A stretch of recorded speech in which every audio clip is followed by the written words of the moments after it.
My name is Abby Malone, and this is Invest Insights, where we bring you thought leaders who are shaping the community today.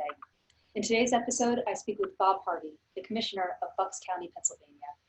Bob, something that is still on everyone's mind is access to funding. And my first question to you is, could you give us a little bit more insight on the Commission's decision to expand eligibility requirements to include franchises and affiliated businesses for the second round of grants for your $30 million Bucks Back to Work small grant program? Sure. The first round of grants that we had done was really the first time the county had ever done anything like that. There's one of the things when we took over the county coming in January, there was very much a fractured approach to economic development and business relationships here in the county, and that led to some confusion among people who were coming in to do business, local governments that were trying to court people and work with people. So one of the things we wanted to do was kind of really make that a more cohesive approach. COVID interrupted that, although the grant program allowed us to sort of dive into an area where we hadn't been before. We took a look at a couple other grant programs from around us and even some as far away, I think, as Austin, Texas. Our staff took a look at to get an idea of what other people were doing. And the restriction on franchises was kind of based in that originally in some of the models that we were seeing. And we did have sort of the thought that, a lot of franchises, of course, do get financial support from the parent company. And we were really looking to help those that were kind of the most vulnerable. And what we found in the course of going through the application process and the awarding of that first round was that there really are many different kinds of franchises. It was really sort of education for our staff in terms of the kind of franchises that really don't get financial support from the parent company versus the ones that do. So with the second round, we took the lessons we learned, little ones about how the application process should work, as well as the broader ones about who do we want to hit with this. What kind of group do we want to really influence and help. And those who are in franchises, we decided to include for that reason. We've been watching the cases in Bucks County, and while they were on the steady decline around Labor Day, we've noticed a little bit of an uptick. So what do you see as the role of the County Commission in protecting the health of Bucks County residents during the pandemic, and how has the Commission adjusted its plan over the course of the last number of months to help continue declining the cases and hospitalizations? I think what we're seeing now is people are getting a little more comfortable in terms of, they're going back to school, kids going to college, businesses opening up again. The weather, of course, getting better during the summer, and now it's starting to cool off a little bit, so people are a little bit more, enjoying the outside a little more now because we had a pretty good sized heat wave through this part of the country. We're seeing cases ramp up again. And we're attributing it to gatherings, social gatherings at people's homes, and kids going back to college, and just the sort of the lack of attention being paid to all of the things that we learned in March, May, and April in terms of social distancing and mask wearing and washing your hands and sanitizing. So I think our main goal now has to be to just remind people that we're not out of the woods yet. We do still need to be conscious of everything that's happening. We still publish our numbers, and people have seen the numbers go up. And we're hoping that we can remind them to just continue to be cautious, to continue to be vigilant, using the social media we have, using our regular meetings. We still do have periodic town hall meetings, which is something, virtually, which is something the commissioners had never done before this year. And even doing Zoom meetings with our different managers of the different municipalities, which is something that the commissioners had never done before, but we decided we really want to do this year to share information so that they can push it out through their social media, they can push it out through their meetings, and using the infrastructure that's already in place rather than creating something brand new to get that message out there that we still have to keep fighting. Bob, how is Bucks County helping to reshape the region through innovation and community development as we move into a post-pandemic landscape? And what are the innovations that you believe are going to be most vital during this moment in time? Partly we're coming at it from a little bit of a disadvantage. As I said, this is a new administration this year. And so we had put together a transition team of professionals looking at 7 different kind of fields of interest throughout the county, everything from economic development to human services to IT and everything else. And we were definitely getting a lot of input from them, real valuable input about where we should be pushing the county in terms of all those fields. So we're really looking to do a better job of marketing Bucks County because we do offer such a tremendous amount here. We have a long history, one of the longest histories in Pennsylvania in terms of heavy industry. Steel mills, and we had aircraft factories. We have aerospace engineering here, and then we also have the agricultural area that's still part of our county, and we have a real thriving biotech area. I'm actually going tomorrow to a groundbreaking for a new expansion of the PA Biotech Center, which is literally about half a mile from my office, where they're working on drugs to treat any number of diseases and cancers and other things throughout that'll help throughout the world. So it's really about coordinating a county effort, putting the full force of the county and everything it can do, advocating for every community, advocating for businesses coming in, building relationships with financial institutions to really kind of help that prosper.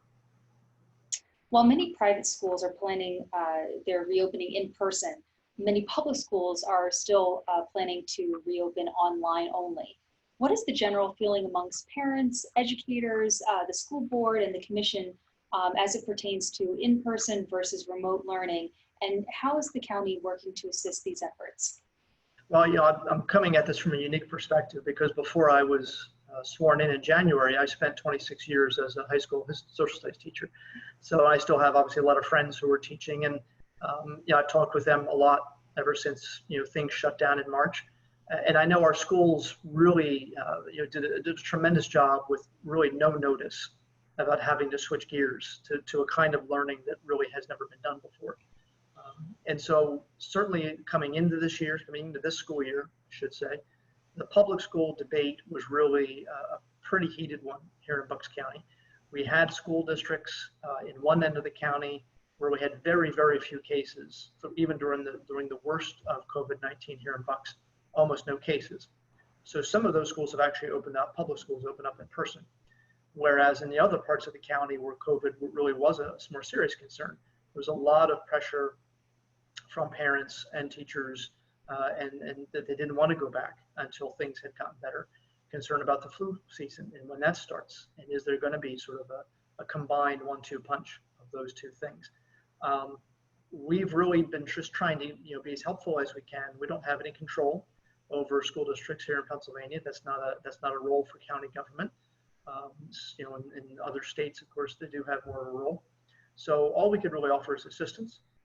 We offered guidance for schools that wanted to open up, guidance about how they could do it safely, recommendations about avoiding, the huge passing times in the hallways wherever 1,000 kids are going from class to class, avoiding the large lunches in the cafeteria, guidance on school sports and how that can be conducted safely, and really just making those recommendations and just fielding a lot of questions. We bought about, trying to think, about 180,000 face shields for students throughout Bucks County in private, public, parochial schools in all different sizes. So we have them from kindergartners up to seniors in high school. And so those have all been distributed to our schools that they can have them and use them, give them to the students. We felt that was a better solution rather than masks. Obviously masks could be worn too, but the shields of course are more durable. The shields can be cleaned every night and still offer some protection. But we do have the biggest school district in the county, which is the third biggest in the state, has just announced yesterday that they are going to begin opening to in-person learning about a month and a half earlier than they thought they would. They opened completely virtual, and they've solved some of their staffing problems. And so now they're looking at the end of September. And so we'll offer guidance to them and offer any help we can give them through our Department of Health here in Bucks County to help them, and even especially with contact tracing. We have had some cases of kids and teachers over the summer who became sick or became infected. And so the contact tracing we have here is some of the best in the state. And we're able to really help mitigate the spread of that by kind of finding out where it came from, isolating it, and then instituting different quarantine measures. 2020 has certainly been a challenging year, and governments have absolutely been pushed to the test. What have the past number of months taught you about resilience? Coming into this county government, I didn't really know a whole lot of the people here. And so I've been really, really impressed with how the staff here has worked from top to bottom. There was really no experience in this county, like most businesses and most governments. There's no experience with working virtually.